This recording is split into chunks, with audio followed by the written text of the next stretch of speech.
In this video, I want to talk about exercise.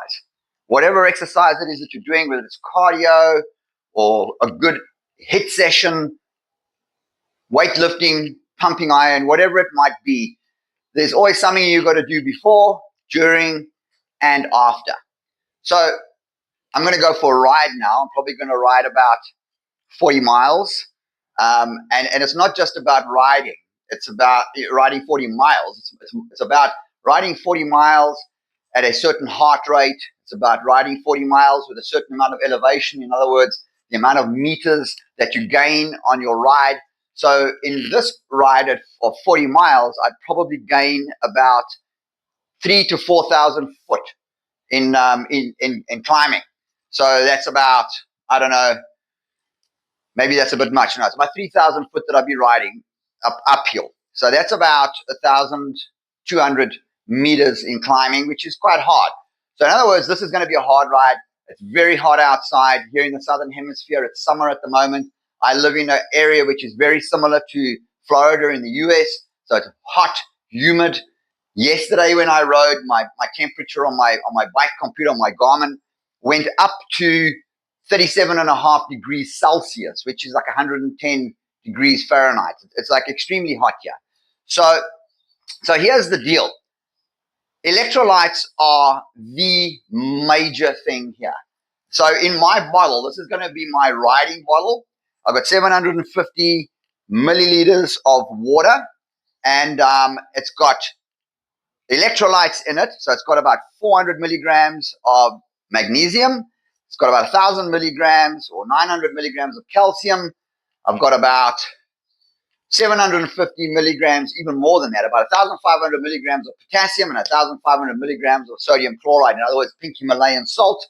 And there's a bunch of trace minerals in there. I also put 2 scoops of micronized creatine in my bottle. Micronized is much better than the usual creatine that you get on the shelf. So micronized means the particles have been spun in a machine so that they become very, very small and very, very powdery. And that makes your body absorb it a lot easier, doesn't get stuck in the kidneys. And so that's the deal with what I have in my bottle. So before I go ride, what I do is I mix a bottle smaller than that, it's about that big, and I put 2 scoops of electrolytes in there, which is the same as what I've got in here. I put 2 scoops of this stuff, which is amino acids, like essential amino acids. So it has 9 essential amino acids in there. These are the electrolytes that I use for research. This is our brand. So it has those amounts that I spoke about earlier in there. I drink this in the morning as well with a scoop of electrolytes when it's hot like this. That's what we call CalMag. So it's a calcium, magnesium, potassium drink, helps calm the nerves and all sorts of other things. And this is a general everyday type of electrolyte that we have. So it's got a lot more potassium than sodium chloride. So this is what I do before I ride and then after I ride. So when I'm riding, 750 milliliters, a bottle like this, won't be enough for a 40-mile ride. I'll have to stop somewhere along the way and I normally buy a 500 milliliter sparkling water, fizzy water, spring water, and a 500 milliliter bottle of still water. I carry a sachet like this with me, which is our electrolytes again. So it's the same as this one here, just in a sachet. And I carry one of those and I put it in my bottle at that point. And that normally keeps me pretty hydrated.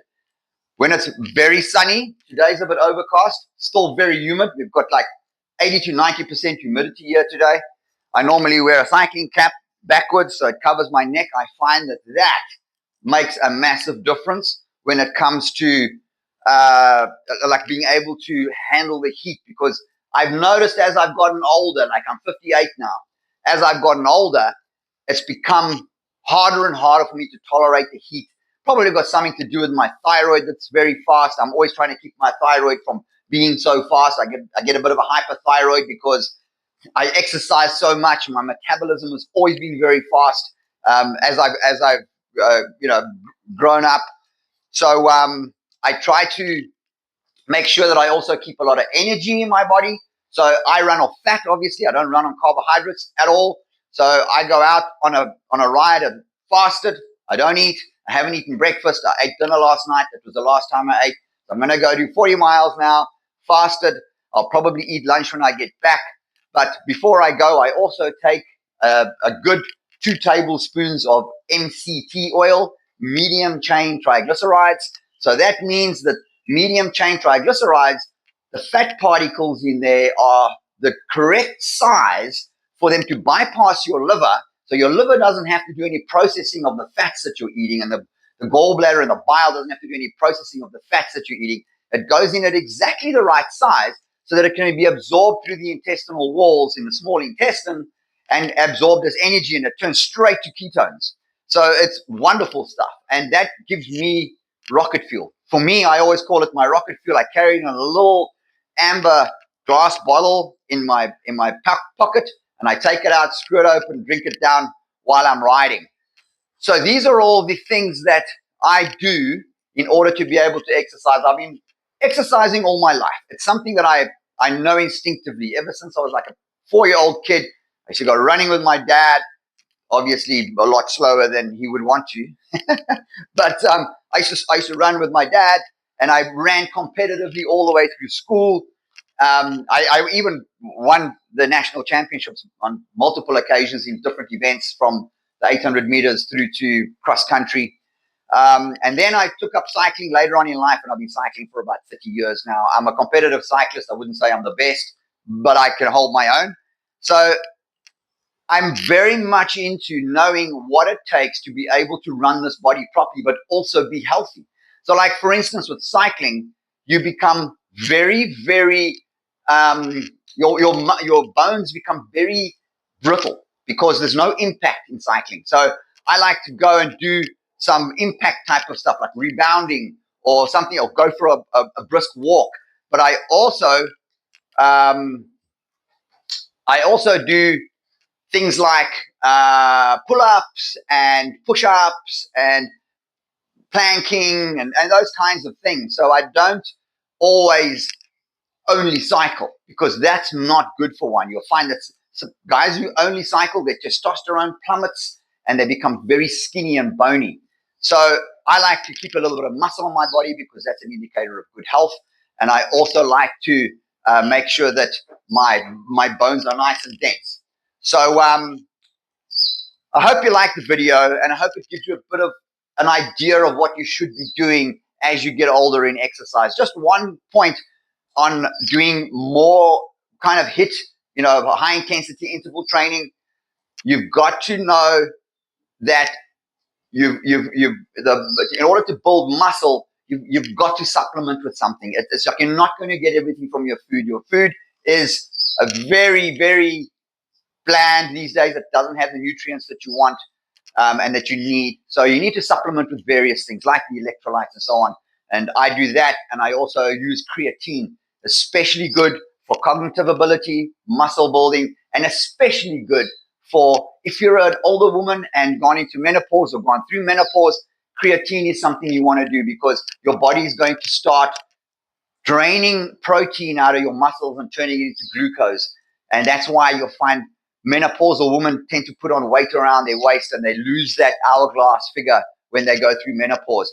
And that's because it's taking the muscle mass out of their thighs normally and their buttocks, and it's turning it into glucose, turning it into fat, and placing it around your waist. Creatine helps to keep that muscle mass. So get the micronized version. We also have a micronized version if you're looking for it in South Africa.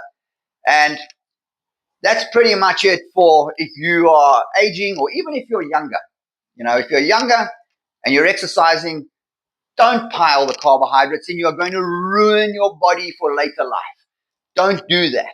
You don't need the amount of carbohydrates that the sports food industry is telling you need. It is absolute garbage. You run your body on fat. You will find that you are far better running your body on fat and ketones than running your body on carbohydrates. Your body was not meant to run on carbohydrates, and it's definitely not the the 120 grams per hour that these guys in the food industry are telling you you need to do.